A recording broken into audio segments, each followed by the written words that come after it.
성경을 본다며 성경이 얼마나 위대한지 그리고 그 시대마다 앞서 나가는 책인지를 알 수가 있다라는 겁니다. 안녕하세요. 주경복TV의 주경복입니다. 이스라엘 민족들의 기초를 닦은 이가 모세라면 그 다음에 구체적으로 만들어간 이는 여호수아입니다. 모세 때문에 조금 저평가된 면은 있지만 여호수아의 사역을 본다면 신앙과 용맹함을 잘 갖춘 인물이라는 겁니다. 우리가요, 이 세상을 살아갈 때 두 가지가 필요한데요. 첫 번째는 성경에 대한 기본, 바른 성경관을 만들어 가는 것, 그리고 그 기본 위에 하나님의 말씀 위에 실질적으로 삶을 개척해 만들어 가는 것이 필요하다라는 겁니다. 이렇게 갈 때 여호수아와 같이 이런 신앙과 용맹함이 필요한 것이 현 우리들의 모습이라는 것입니다. 우리가 성경을 볼 때 이런 각 성경이 가지는 특징이라죠. 특성을 바로 알고 적용할 때 성경을 더 많이 이렇게 깨닫게 되고 삶에 도움이 된다는 것입니다. 모세가 죽은 후에 여호수아는 그 다음을 이어갑니다. 하나님이 약속하신 땅에 들어가서 그 땅을 구체적으로 점령해 간다라는 겁니다. 모세와는 출발부터가 다릅니다. 여호수아는 모세처럼 방황하고 백성들로부터 불신임을 받는 것이 아니라 백성들이 전적으로 믿고 따라갔다는 것입니다. 여호수아 1장 3절 말씀 보겠습니다. 내가 모세에게 말한 바와 같이 너희 발바닥으로 밟는 것은 모두 내가 너에게 주었노니. 현재 상황은 여호수아라는 이 지도자가 높임을 받고 있는 상황입니다. 그런데 하나님은 여호수아가 아니라 모세에게 약속하신 여호수아를 약간 더 밑으로 내리는 격이라는 겁니다. 성경을 볼 때 이런 면이 참 중요한데요. 성경의 그 신앙의 맥 전통성이라 하죠. 약속을 이루시는 하나님이라는 것입니다.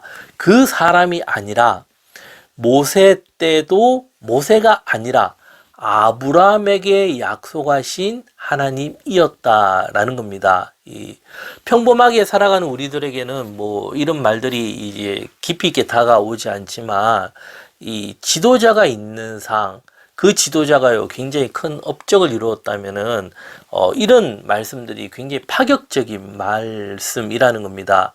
만약에 어떤 사람이요 위대한 일을 이루었고 또 실질적으로 많은 존경을 받고 있다 이럴 때 그 사람이 아니라 하나님이 약속하신 바가 이루어졌다 하면은 그 지도자들이 두 가지 모습을 보이게 된다는 겁니다.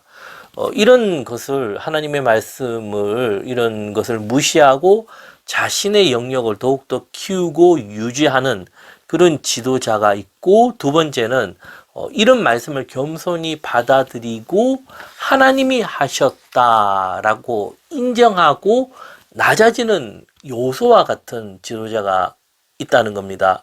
현 우리들의 모습을 본다면 거의가 첫 번 경우가 참 많습니다. 그 하나님이 약속하신 전통성, 약속, 하나님의 섭리는 빠지고 그 사람이 영광을 받는 격이라는 겁니다.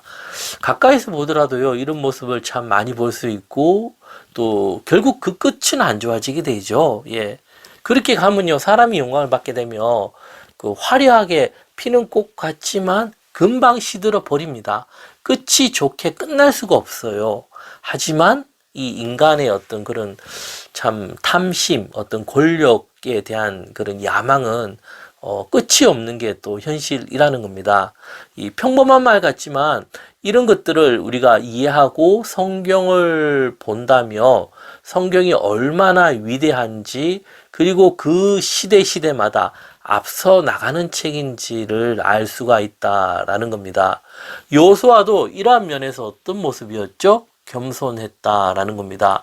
그는요, 모세 밑에서 훈련을 받았고, 여호수아는 신앙과 용맹함, 그리고 율법의 기초까지도 다 탄탄하게 다져진 인물이었다라는 겁니다.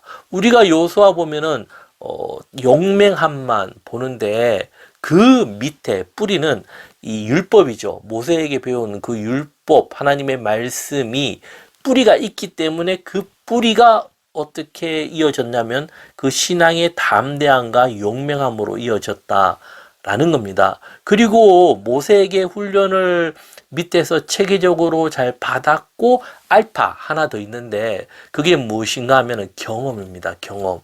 이 백성들이 모세에게 하는 것들을 보았고 그 백성들의 마지막도 보았고 이 어쩌면은 이 여호수아는요 모세에게 부족한 면까지도 잘 이어온 인물이라는 것입니다. 모세는 아무것도 없는 상황에서 아무것도 모르고 모든 것을 만든 이라면 여호수아는 제대로 갖춰진 곳에서 제대로 만들어가고 경험까지도 이었다라는 겁니다. 경험까지도 이었다라는 겁니다. 우리가 생각하는 것 이상으로 뛰어난 인물이 여호수아라는 겁니다. 그걸 알 수 있는 게 갈렙이죠. 여호수아 갈렙. 이 갈렙을 보면요, 굉장히 고백을 해요. 그 갈렙. 이런 모습을 보면서 우리가 여호수아 모습을 좀 더 알 수 있다라는 겁니다. 그런데 아쉬운 것은 여호수아 다음에 그 다음 지도자가 여호수아만한 지도자가 없었다라는 겁니다. 그 다음도 여호수아처럼 제대로 훈련받고 그 지도자가 나왔다면 이스라엘 역사가 또 다르게 이어갔을 건데 참으로 아쉬운 면입니다. 그만큼 위대한 인물이 나온다는 것은 쉽지 않다라는 겁니다. 우리나라도요, 큰 일을 이룬 그런 지도자들이 많습니다. 하지만 그 다음을 이어가는 지도자가 많이 없습니다. 어느 선까지는 되지만은 그 이상은 잘 없다라는 겁니다. 이것이 현실이고 참 그만큼 이게 어렵다라는 겁니다. 이게 왜 어려운가? 이것을 우리가 이해하는 게 중요한데요. 뭐 다양한 면들이 많으나 제가 보는 관점은요. 1세대 사람들의 공통점이라면요. 고생의 흔적이 있다. 가난과 고생을 알아요.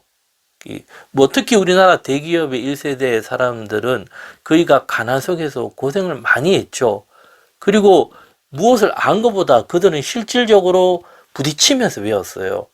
하지만 그 다음 세대들은요, 이런 고생은 있죠. 하지만 가난을 모르고 부딪히면서 배우는 게 좀 부족하다는 겁니다. 이론적으로 하는 거는 굉장히 좋아요. 이런 게 왜 중요한가 하면 가난한 사람들과 부딪히면서 배우면서 그들이 어떻게 해요? 공통 분모가 형성되었죠. 그들의 마음을 이해하는 마음이 있었고 그런 카리스마죠. 전적으로 믿고 그들이 따라가는 힘이라 하죠. 이게 아주 중요합니다. 2세대 사람들은 이런 면이 약하다라는 겁니다. 2세대 사람들은요, 1세대가 만든 것에 어떤 이런 면이 없이 이론적인 것만 탄탄하니까 어느 선까지는 되어도 그 이상 성장하기가 참으로 어렵다라는 겁니다. 이런 면을 보면서 현 우리나라 아니면 한국 교회의 미래를 생각해 볼 수가 있는데요. 과연 우리의 미래는 어떻게 될 것인가? 이런 질문을 스스로에게 많이 해보는 것이 중요합니다. 왜 중요한가 하면 이런 고민을 많이 하게 되며 그 다음 미래에 새로운 이론, 를 정립할 수가 있고 그리고 그 다음 미래 어떤 상황 속에서도 그 삶의 변화에 내가 적용을 할 수 있다라는 겁니다. 변화에 대처를 할 수 있다라는 겁니다. 여호수아는 모세에게 이런 것들을 훈련받은 인물이었습니다. 그는 모세에게 배웠고 모세가 만난 하나님을 가까이에서 만났고 백성들의 삶과 그들의 모습을 보았다라는 겁니다. 신앙과 경험과 용맹함을 갖춘 인물이 요수아라는 겁니다. 내용이 좋으셨다면 구독, 좋아요 부탁드리겠습니다. 감사합니다.